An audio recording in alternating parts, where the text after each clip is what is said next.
ನಮಸ್ಕಾರ. DV news Karnataka. ನಾನು Shankar ತೊಂಟಾಪುರ. 2A ಮೀಸಲಾತಿ ಕೊಡಬೇಕು ಅನ್ನುವಂಥದ್ದನ್ನ ಹಲವಾರು ವರ್ಷಗಳಿಂದ ಈ ರೀತಿ ಹೋರಾಟ ಮಾಡ್ಕೊಂಡು ಹಿಂದಿನ ಸರ್ಕಾರಗಳಲ್ಲಿ ಇದಕ್ಕಿಂತ ಹೆಚ್ಚು ಜನ ಅತಿ ಉಗ್ರವಾಗಿ ಹೋರಾಟ ಮಾಡಿದ್ದಾರೆ. ಈ ಬಾರಿ ಸರ್ಕಾರವೇ ವಿನಾಕಾರಣ ಪ್ರಚೋದನೆ ಮಾಡಿ ಅವ್ರ ಮೇಲೆ ಒಂದು ದುಷ್ಕೃತ್ಯವನ್ನು ಎಸಗೋ ಕೆಲಸ ಮಾಡಿದ್ದಾರೆ. ನಾನು ಇದನ್ನ ಕಟೀವು ಶಬ್ದಗಳಲ್ಲಿ ವಿರೋಧಿಸ್ತೇನೆ. ಒಂದ್ ರೀತಿ ಯಾವ ಸಿದ್ದರಾಮಯ್ಯನವರು, ಯಾವ ಕಾಂಗ್ರೆಸ್ ಪಾರ್ಟಿ ಹಿಂದೆ ಭಾರತೀಯ ಜನತಾ ಪಾರ್ಟಿ ಸರ್ಕಾರ ಇರುವಂತ ಸಂದರ್ಭದಲ್ಲಿ ಈ ಹೋರಾಟಗಳಿಗೆ ಹೋಗಿ ಪ್ರಚೋದನೆ ಮಾಡೋ ಕೆಲಸ ಮಾಡಿದ್ದಾರೆ. ಆದ್ರೆ ಇವತ್ತಿನ ದಿನ ಅಧಿಕಾರ ಸಿಕ್ಕಾಗ ಅವ್ರಿಗೆ ನ್ಯಾಯ ಕೊಡೋ ಬದಲಿಗೆ ಅವ್ರ ಮೇಲೆ ದಬ್ಬಾಳಿಕೆ ಮಾಡ್ತೀನಿ ಅನ್ನುವಂಥದ್ದು ಇದೆಯಲ್ಲ, ಇದು ಅಕ್ಷಮ್ಯ ಅಂತ ಭಾವಿಸ್ತೇನೆ. ಸ್ವತಃ ಮುಖ್ಯಮಂತ್ರಿ ಬೆಳಗಾವಿಯಲ್ಲಿ ಇದ್ರು, ಒಂದ್ 3 ಜನ ಮಂತ್ರಿಗಳ ಕಳಿಸಿ, ನೀವೆಲ್ಲ ಗಮನಿಸಿದ್ರೆ ಅಂತ ಭಾವಿಸ್ತೀನಿ, ಮಾಧ್ಯಮದ ಮಿತ್ರರೇ ಸಾಕ್ಷಿಯಾಗಿದ್ರಿ. ಆ ಮಂತ್ರಿಗಳು ಬಂದು ಏನ್ ಹೇಳಿದ್ರು ಅಲ್ಲಿ ಹೋರಾಟಗಾರರ ಬಳಿ? ಒಂದ್ ಪೈಸೆ ಅಷ್ಟು ಕನ್ವಿನ್ಸಿಂಗ್ ಇರಲಿಲ್ಲ. ನೀವು ಯಾರೋ ಒಂದು 10 ಜನ ಬನ್ನಿ ಮುಖ್ಯಮಂತ್ರಿಗಳ ಬಳಿ ಮಾತಾಡಿಸ್ತೀವಿ ಅಂತ ಹೇಳಿದ್ರು. ಈ ಎಲ್ಲ ಕೆಟ್ಟ ಘಟನೆ ಆಗ್ಲಿಕ್ಕೆ ಕಾರಣ ಸರ್ಕಾರ, ಸ್ವತಃ ಮುಖ್ಯಮಂತ್ರಿ ಸಿದ್ದರಾಮಯ್ಯನವರೇ ಅಧಿಕಾರ ಇರಲಾರ್ದಾಗ ಪ್ರಚೋದನೆ ಮಾಡುವ, ಅಧಿಕಾರ ಸಿಕ್ಕಾಗ ಅವರನ್ನ ಬಗ್ಗು ಬಡಿಯುವಂತ ಕೆಲಸ ನೀವೇನ್ ಮಾಡಿದ್ರಿ. ಇದರ ಫಲವನ್ನ ಮುಂಬರುವ ದಿನಗಳಲ್ಲಿ ನೀವು ಉಣಬೇಕಾಗ್ತದೆ. 2A ಕೊಡಬೇಕು ಅನ್ನುವಂತ ಹೋರಾಟ ಏನಿದೆ ಅದನ್ನು ನೀವು ಯಾವುದೇ ಕಾರಣಕ್ಕೂ ದಮನ ಮಾಡ್ಲಿಕ್ಕಾಗಲ್ಲ. ಏನಿವತ್ತು ಗಾಯಗಳಾಗಿದ್ದಾರೆ ಆ ಎಲ್ಲ ಸಹೋದರರಿಗೆ ನಾವು ಸಾಂತ್ವನ ಹೇಳ್ತಿದ್ವಿ. ಯಾವುದೇ ಕಾರಣಕ್ಕೂ ಅವ್ರ ಮನೆಯವರು ಗಾಬರಿ ಆಗಬಾರದು ಅನ್ನುವಂತ ವಿನಂತಿಯನ್ನು ಕೂಡ ನಾನು ಈ ಸಂದರ್ಭದಲ್ಲಿ ಮಾಡ್ಕೊಳ್ತೇನೆ.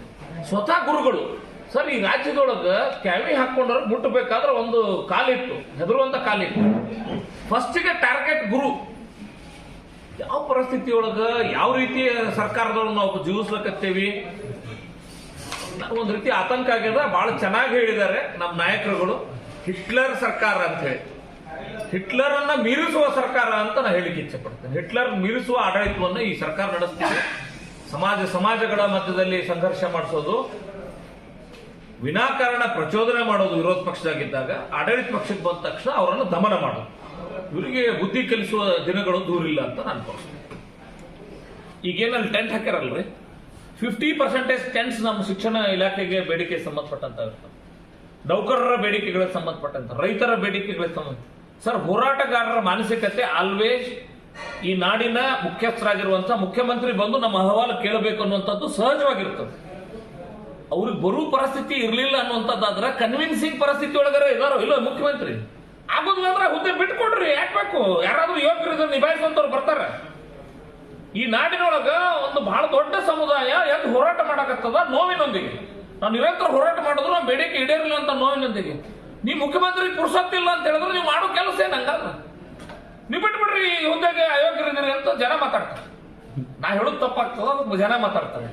ಅದಕ್ಕೆ ಮುಖ್ಯಮಂತ್ರಿಗಳೇ ನಿಮಗ ಆದ್ಯತೆ ಯಾವ್ದು ಅನ್ನೋದು ಉಳಿದಿಲ್ಲ. ಅರುಣ್ ಸರ, ನಿಮ್ ಸರ್ಕಾರ ಇದ್ದಾಗ ಚಾಕ್ಲೇಟ್ ಕೊಟ್ಟು, ನಿಮ್ ಸರ್ಕಾರ ಇದ್ದಾಗ ಚಾಕ್ಲೇಟ್ ಕೊಟ್ಟಿರಿ, 2D ಚಾಕ್ಲೇಟ್ ಕೊಟ್ಟಿರಿ. ಈಗ ಇವ್ರ ವಿರುದ್ಧ ಹಿಂಗ್ ಮಾತಾಡಿದ್ರೆ ಹೆಂಗೆ? ನನಗೆ ಒಂದ್ ಖುಷಿ ಆಗ್ಯದ, ಅಟ್ಲೀಸ್ಟ್ ನಮ್ಮ ಸರ್ಕಾರ ಇದ್ದಾಗ ಕೊಟ್ಟೆ ಒಂದು ಶಬ್ದ ಬಳಸಿದ್ವಿ. ಅದನ್ನ ತಾರ್ಕಿಕ ಅಂತ್ಯಕ್ಕೆ ತೆಗೆದುಕೊಂಡು ಹೋಗ್ಲಾಕ ಈಗಿನ ಮುಖ್ಯಮಂತ್ರಿಗೆ ಅವಕಾಶ ಇಲ್ಲ. ಹೊಳ್ಳೆ ನಮ್ಮ ಸರ್ಕಾರ ಬಂದಿತ್ತಂದ್ರೆ ನಾವು 100% ಫುಲ್ ಮೀಲ್ ಕೊಡ್ತಿದ್ವಿ. ನಿಮ್ಗೆ ಗೊತ್ತಿರಲಿ, ಹಿಂದೂ ಭಾರತೀಯ ಜನತಾ ಪಾರ್ಟಿ ಒಳಗ ಸ್ಟಾರ್ಟರ್ ಕೊಟ್ಟಿವಿ, ಫುಲ್ ಮೀಲು ಭಾರತೀಯ ಜನತಾ ಪಾರ್ಟಿ ಸರ್ಕಾರ ಸಿಗ್ತದ ಅನ್ನೋದು ಬರೋ ದಿನಗಳದಾಗ ಭವಿಷ್ಯ, ಅದ್ರಾಗೇನು ಡೌಟ್ ಇಲ್ಲ. ಅಲ್ಲ, ನೀವು ಅಲ್ಪಸಂಖ್ಯಾತರ ರಸೀದು ಕೊಟ್ಟಿರಿ, ನಾ ಅದನ್ನ ಕೊಡಂಗಿಲ್ಲ ಅಂತ ಸಿದ್ದರಾಮಯ್ಯ ಸ್ಪಷ್ಟವಾಗಿ ಹೇಳಿದ್ರು.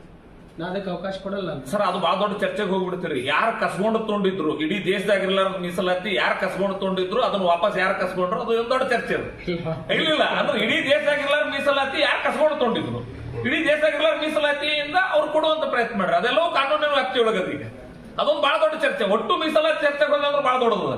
ಇವತ್ತು ನಡೆದಿರೋ ಘಟನೆ ಹಿಂದೆ ಸಿದ್ದರಾಮಯ್ಯನವರು ವಿರೋಧ ಪಕ್ಷದ ನಾಯಕರಾಗಿ ಹೋಗಿ ಪ್ರಚೋದನೆ ಮಾಡಿರಲಿಲ್ಲ. ನೀವು ಪ್ರಾಮಾಣಿಕವಾಗಿ ಒಪ್ಕೊಡ್ರಿ ಇವ್ರಿಗೆಲ್ಲ.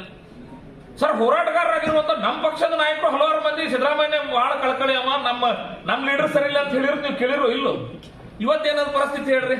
ಅವರೇ ಕುತ್ಕೊಂಡು ಯಾರು ಹಂಗ ನಂಬಿದ್ರು ನಾಯಕರು, ಅವ್ರ ಮೇಲೆನೆ ಲಾಠಿ ಪ್ರಹಾರ ಮಾಡಿಸುವಂತ ಕೆಲಸ ಮಾಡಿದ್ರಲ್ಲ.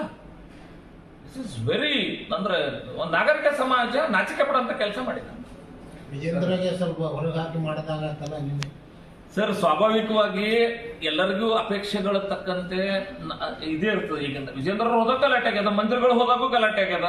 ಸರ್, ಈಗೇನು ನೇತೃತ್ವ ವಿಚಾರಲ್ಲ, ನಿಮ್ಮ ರಾಜ್ಯಾಧ್ಯಕ್ಷರಿಗೆ ಅವಮಾನ ಅಲ್ಲಲ್ಲ, ಸ್ವಾಭಾವಿಕ ಸರ್. ಸಾರ್ವಜನಿಕ ಬದುಕಿನೊಳಗ ಸಮ್ಮಾನ ಅಪಮಾನ ಎರಡನ್ನೂ ಸಮಾನವಾಗಿ ಸ್ವೀಕರಿಸುವ ಭಾವದೊಂದಿಗೆ ನಾವು ಇರ್ಬೇಕಾಗ್ತದೆ.